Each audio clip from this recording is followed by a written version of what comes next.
Vamos dar continuidade, né? O vídeo encerrou, acho que a memória do celular que não tá muito legal. Então, precisa entender que na antiguidade, começou a utilizar esse procedimento cirúrgico, né, que é a tráqueo, no caso da difteria, onde eu tinha obstrução das vias aéreas e eu precisava fazer uma passagem respiratória, ventilatória. Hoje em dia, nós temos várias outras situações em que obriga o profissional da área de saúde a utilizar a traqueostomia para poder desafogar essa via. Tá? Por quê? Porque a tráqueo, ela vai direto na traqueia, então ela é mais segura. A posição anatômica do procedimento da tráqueo, ela dá mais segurança, tanto no momento da aspiração, quanto no momento de qualquer procedimento, né? Higienização, curativo, e até anatomicamente falando para o paciente. E diminui o risco de lesão, tá? Tanto na traqueia quanto na laringe, diminui o risco de lesão na cavidade oral, possibilita um cuidado mais eficaz para o paciente, para o cliente, tá bom? A traqueostomia é uma técnica cirúrgica, não se esquecendo que é um procedimento cirúrgico, tá? Que inclui a abertura da pele e planos musculares desse pescoço. Então, eu faço uma abertura do exterior ligando a tráqueo. Então, é a pele, todas as suas camadas até chegar na traqueia. Estabelecendo uma abertura desta traqueia. É indicada para obstruções da laringe, em paciente com grande quantidade de secreção nessa árvore brônquica. Na hora da aspiração, eu fico mais confortável para fazer os procedimentos de aspiração. Que necessite de aspirações frequentes e também naqueles que precisam de assistência ventilatória por mais de 10 dias. Isso já dá uma indicação, né? Na situação que o Brasil anda vivendo, as internações em UTI, elas ultrapassam a 14 dias, né, de internação. Então, os pacientes com certeza estão passando por tráqueos para poder eliminar as possibilidades das complicações, tá? Quando a canulação orotraqueal é substituída pela traqueostomia, ela traz um benefício maior para o paciente pela posição anatômica, tá?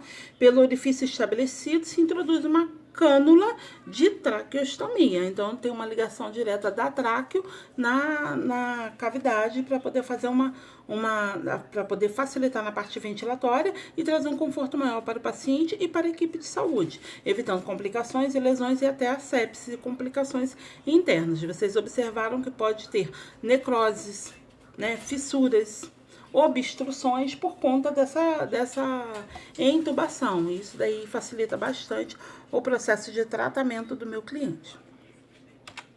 Qual o material que eu preciso para a tráqueo? É um procedimento cirúrgico? Sim. Então tá, eu preciso providenciar a caixa cirúrgica, né, de material para a traqueostomia. Bisturi e lâmina para a pele 22, 12 e a tesoura 12 para a abertura dessa traqueia. Tá? Cânula de traqueostomia, de acordo com a característica física do paciente, existem várias numerações, eu vou escolher de acordo com a característica. Seringa de 10 para infiltração de anestésico, tá? Seringa de 20 para insuflação do cuff, nunca se esqueça disso. Campos simples e fenestrado, luvas estéreis, procedimento estéreo, fios cirúrgicos de algodão, aventais e gorros e máscaras, xilocaína 2%, antissépticos, para poder fazer a desinfecção do tecido, né? Antisepsia, gases, foco refletor, sistema de aspiração, eu preciso aspirar líquidos, independente de que situação. Vamos estar abrindo uma porta de entrada direta e eu preciso inibir a possibilidade de broncoaspiração, tá? E o bisturi elétrico. Então, esse é o material que é separado para o procedimento de traqueostomia. Esse material, ele não contém na apostila, então, eu acho legal vocês fazerem anotações no caderno, tá bom? Quais são as vantagens da tráqueo? Sempre que possível, deve ser o procedimento eletivo e realizado lá no centro cirúrgico ou realizado em condições assépticas, com avental e campos cirúrgicos. Sempre. A traqueostomia oferece maior conforto, tá? Para o cliente, paciente, menor risco de deslocamento desse tubo, facilita muito o acesso, como na imagem, olha só, observe. Observe, agora depois compare, né, a intubação, o quanto que agride a quantidade de tecidos e a tráqueo, tá?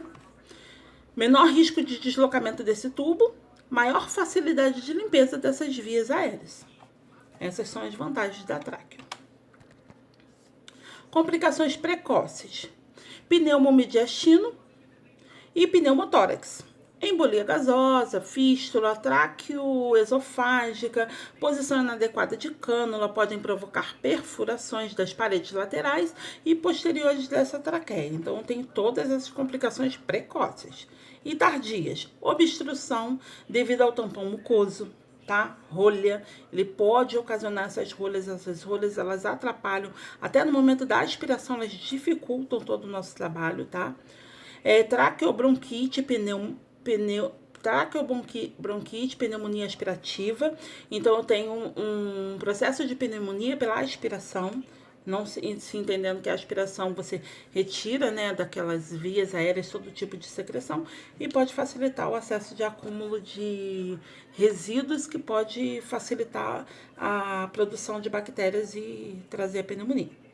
Tecido de granulação, estenose traqueal, hemorragia tardia, fístula traqueoesofágica, fístula traqueocutânea, da traqueia até o tecido, da traqueia até a região esofágica, e cicatriz hipertrófica. Então, todas essas são complicações. Então, eu tenho complicações precoces e tardias. Então, existem benefícios e malefícios do procedimento. Só que se você for observar o malefício do outro procedimento, eu não consigo manter uma cânula, um paciente em grande quantidade de tempo internado em UTI com uma intubação. Eu preciso trocar de intubação para tráqueo, para facilitar o acesso. Todos eles vão trazer complicações? Sim. Eu posso perder o paciente por uma pneumonia aspirativa, por conta do processo tanto da aspiração, quanto do processo propriamente dito da intubação? Posso.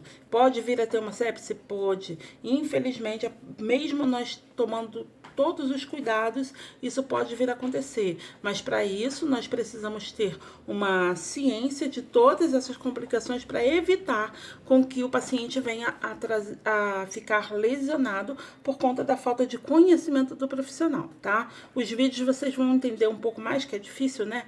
Para poder explicar sem poder manusear nada. Então, mas vou passar vídeos, eu espero que vocês assistam, porque se não assistir, vocês vão ficar um pouquinho perdidos, tá bom? Para matarem limpa e livre de infecções a pele, o tubo traqueal, você precisa seguir as orientações. Aqui faltou alguma coisa nesse copia e cola, deixa eu dar uma olhadinha aqui. Manterem, desculpa, eu que tô lendo errado. Para manter limpa e livre as infecções da pele e o tubo traqueal, você precisa seguir as orientações. Quais são elas? Primeiro, faça a limpeza do pescoço. Pera aí.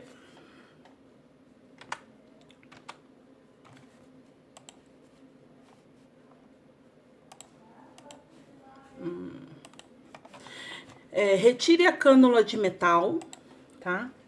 Primeira coisa que eu tenho que fazer. Retire a cânula de metal.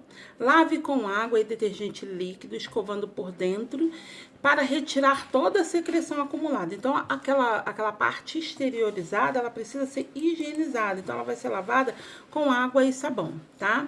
Recoloque a subcânula de metal dentro da cânula que estará no seu pescoço. Então, você vai fazer um encaixe, tá? Troque as gases que estão entre a pele e o tubo. Aquela gase, gente, ela acumula várias secreções. Na hora que você vai trocar, você percebe a quantidade de secreção. Então, tem que manter aquilo muito bem higienizado. Coloque 2 gases dobradas entre o tubo traqueal e a pele de seu pescoço. Então, tem que colocar 2 gases e encaixar nessa região para poder dar conforto e não lesionar a parede do tecido, tá? Faça a limpeza no seu pescoço e ao redor do tubo, utilizando a gase, umedecendo com água potável ou soro fisiológico.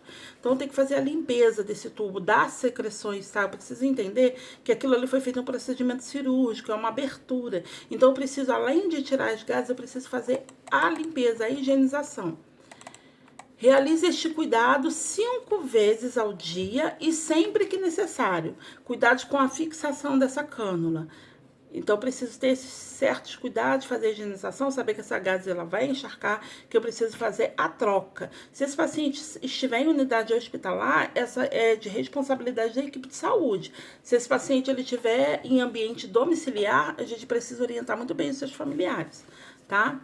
Realizar a troca do cadastro sempre que estiver sujo ou úmido. Existe um cadastro que ele fica fixando a tráqueo. Esse cadastro ele faz um cordão no pescoço. Sempre que ele estiver sujo ou úmido, ele precisa ser trocado, tá? Use avental, máscara e óculos. É um procedimento que você precisa manter o cuidado por conta do seu cliente. Atenda ao portador de traqueostomia, colocando-se ao lado. Evite deixar o seu rosto à frente do estômago. Por quê? Porque pode jogar perdigotos em cima da lesão. Isso não é legal, né? E o cliente pode apresentar episódios de tosses inesperados. Então, evita essa troca de secreções. Oriente-o quanto aos cuidados durante a tosse, tá? Que é o cuidado para acabar não respingando, né? Por conta de respingos mesmo. Mantenha toalhas e lençóis de papel ao alcance do cliente, também em um recipiente ou saco descartável para ele receber esses lenços ou toalhas utilizadas. Então, isso é sempre manter o certo cuidado para poder tapar, para não acontecer nem de levar sujidade, né? Sujidade mesmo, né? Espirrar algum tipo de secreção da tráqueo em cima do paciente, em cima do profissional de saúde. Aí ocorre a aspiração, né? Eu tenho o paciente em UTI com a intubação e eu tenho o paciente em UTI sendo feita a aspiração, né, da traqueostomia. E aí dá pra ver direitinho, ó, o cordão, a gase dupla em volta desse bottom, né? E esse cuidado ali, ó, tem que ser feito e observado muito, porque entenda que se eu mantenho tanto a gase quanto esse cordão que segura a tráqueo, que dá firmeza na tráqueo, umedecido, eu aumento a quantidade de micro-organismos no sistema. Então, isso aí é uma coisa que você tem que ter muito cuidado, tá bom? Procedimento: colocar água e sabão no frasco coletor. Testar o aspirador. Isso tudo tem que ser feito antes, tá? Antes do processo de aspirar. Elevar a cabeça do paciente e lateralizá-lo, para evitar broncoaspirações. Abrir a extremidade da sonda e adaptar ao aspirador. Eu preciso de fazer as adaptações, as organizações, antes de começar o procedimento propriamente dito. Se entendendo que é um procedimento invasivo e que tem que evitar a possibilidade de lesões, tá? Colocar a máscara e a luva, considerar uma das mãos estéril e a outra não. Então, uma mão ela vai estar no tubo o tempo inteiro e a outra mão você pode manusear todos os outros equipamentos. A mão que segura o tubo, ela vai se manter. Eu acho que lá em Fundamentos vocês devem ter tido essa aula. Então, a mão que está no tubo, ela se mantém e a outra mão você pode manusear todas as coisas, né? Desprezar em caso de obstrução e colocar luvas sem fluidificar a secreção, instalada em 2 ml de soro fisiológico. Lavar todo o circuito com soro fisiológico e desprezar a sonda. Trocar todo o circuito a cada 24 horas. Então, tem que ter esses certos cuidados no momento, né, do procedimento. Tanto na hora da instalação do aspirador, quanto no procedimento propriamente dito. Então, esse procedimento de aspiração é para poder desobstruir secreções.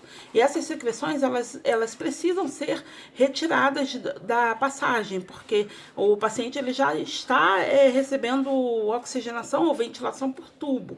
E se esse tubo estiver obstruído, como que fica, né, essa passagem, essa troca de gases? E, além disso, eu preciso manter todo o ambiente higienizado. Na hora da aspiração, a mão que segura a sonda, ela não pode mais tocar em nada. E a outra mão, ela fica para poder pegar os outros para manusear todos os outros equipamentos. E aí, a gente para aqui. Hoje a aula vai em 3 tempos, tá? Porque desligou a primeira, comecei a segunda, agora eu vou passar para vocês. E a última parte eu passo no final, ok? Muito obrigada, viu? Até daqui a pouco.